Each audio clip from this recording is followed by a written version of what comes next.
రాష్ట్రానికి అనేక సార్లు ప్రాతినిధ్యం వహించి భారతదేశానికి బంగ్లాదేశ్ టెస్ట్ సిరీస్లో పాల్గొని ఆంధ్ర కబడ్డీ అసోసియేషన్కి మంచి పేరు తీసుకొచ్చినటువంటి శ్రీ ఆమంచి వెంకట కోటేశ్వరరావు గారు నిన్న పరమతించారు.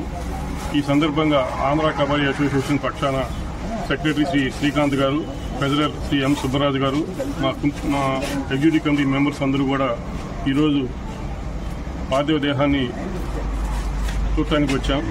మరి వారు ఆంధ్ర రాష్ట్ర కబడ్డీ అసోసియేషన్కి ముఖ్యంగా చెడుగూడిలో 1960 దశకం నుంచి దాదాపుగా 15 సంవత్సరాలు ఆంధ్ర రాష్ట్రంలో పేరున్న మొదటి ఇంటర్నేషనల్ కబడ్డీ క్రీడాకారులు. మరి వారు చనిపోవడం వయసు రీత్యా మంచి ఆరోగ్యంగా ఉన్నా కూడా మరి దాదాపుగా 86 సంవత్సరాలు ఈ జీవించి మరి కబడ్డీలో ప్రత్యేక గుర్తింపు ఉంది. ఆంధ్ర రాష్ట్రంలో ప్రప్రథమంగా మన భారతదేశానికి ప్రాతినిధ్యం వహించిన వ్యక్తి శ్రీ ఆమంచి వెంకట కోటేశ్వరరావు గారు. అదేవిధంగా ఈ చెడుగుడి ఏదైతే ప్రముఖంగా మన నూజివీడులో జరుగుతుందో దాంట్లో సోగోడ్ సినిమాకి కూడా ఈ ప్లేయర్స్ అందరినీ ఎగ్జిబిషన్ మ్యాచ్ దాంట్లో తీయడం జరిగింది. అదందరూ కూడా ప్రజలకు కూడా తెలుసు. మరి వారి ఈ అకాల మృతికి ఆంధ్ర కబడ్డీ అసోసియేషన్ పక్షాన సంతాపం ప్రకటిస్తూ వారి కుటుంబ సభ్యులకి మనోధైర్యాన్ని ఇవ్వాలని కోరుకుంటున్నాం. వెంకట కోటేశ్వరరావు గారు ఎంతో డిసిప్లిన్ ఉన్న క్రీడాకారుడిగా విన్నాం. అలాంటి పెద్ద మనిషి ఈరోజు పరంపదించడం ఆంధ్ర కబడ్డీ అసోసియేషన్కి తీరని లోటుగా తెలియజేస్తున్నాం. నేటి కొండగొట్టపల్లి వాసి బాపట్ల వారు ఒక శ్రీనివాస గ్రామంలో సెకండ్ లైన్లో వారు నిలుస్తున్నారు. అభివృద్ధి కొట్టుకొని వారు బాపట్ల మున్సిపల్ హై స్కూల్ అందులో కూడా విద్యాభ్యాసం ఇచ్చి మరి 1960 నుంచి మరి దాదాపు 20 సంవత్సరాలు 15 సంవత్సరాలు భారత మరి రైల్వేస్ తరఫున ఆడి మంచి రైల్వేస్కి మన సౌత్ సెంట్రల్ రైల్వేకి మంచి పేరు ప్రఖ్యాతి సంపాదించారు. మంచి డిసిప్లిన్ కలిగినటువంటి ఈ బాపట్ల చుట్టుపక్కల మంచి పేరుగాంచినటువంటి ప్రముఖ క్రీడాకారుడు, మంచి డిసిప్లిన్ కలిగినటువంటి వ్యక్తి మరి రాత్రి చనిపోవడం జరిగింది.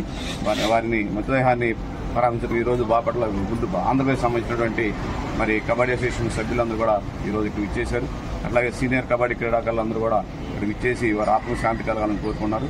అలాంటి గొప్ప వ్యక్తి మరి ఒక ధ్రువతారలాగా చెడుగుడు కబడ్డీలో ఒక ధ్రువతారగా వ్యక్తి ఈరోజు మన మున్సిపల్ హై స్కూల్లోనే ఒక ధ్రువతారగా వెలిగి ఎన్నో ఈ భారతదేశానికి, ఈ ఆంధ్ర రాష్ట్రానికి, ఈ బాపట్ల పట్టణానికి ఎన్నలేని కీర్తిని తెచ్చినటువంటి వారికి ఈ కబడ్డీ అసోసియేషన్ తరఫున వారికి శతకోటి వందనాలు తెలియజేస్తున్నాను. పరమర్దించినందుకు నా అందరి తరఫున, మా గ్రామం తరఫున సంతాపం తెలియపరుస్తూ, ఆయన 1961లో నేషనల్స్ ఆడాడండి. 1961 నుంచి 83, 84 వరకు నేషనల్స్ ఆడుతూనే ఉండేవాడు. అంత గొప్ప వ్యక్తిత్వం గల ఆమంచి కోటేశ్వరరావు గారు ఇంత తొందరగానే చనిపోతాడు అనుకోలేదు. ఆయన డిసిప్లిన్ అండి. కబడ్డీ టీంకి కబడ్డీలో అలాంటి డిసిప్లిన్గా ఉండే మనుషులు వెరీ రేర్గా ఉంటారండి. అంత గొప్ప యాక్టర్ అండి, క్రీడాకారుడు అండి. అలాంటి అతనితో కలిసి ఆడటం మా అదృష్టం. ఆ రోజుల్లో మాకన్నా పెద్దవాడైన ఆయన మా గురువు.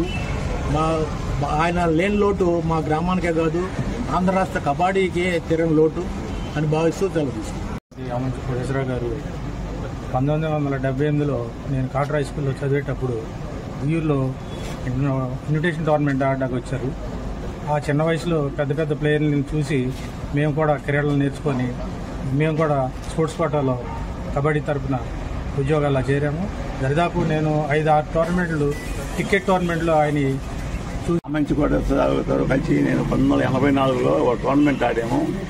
ఆయన డిసిప్లిన్లో నెంబర్ 1 అని చెప్పి నా ఒక ఒపీనియన్. ఆయన అంత పర్ఫెక్ట్గా ఉండే వ్యక్తి. ఆయన చనిపోయిన దానికి సంతాపం తెలియజేస్తున్నాను.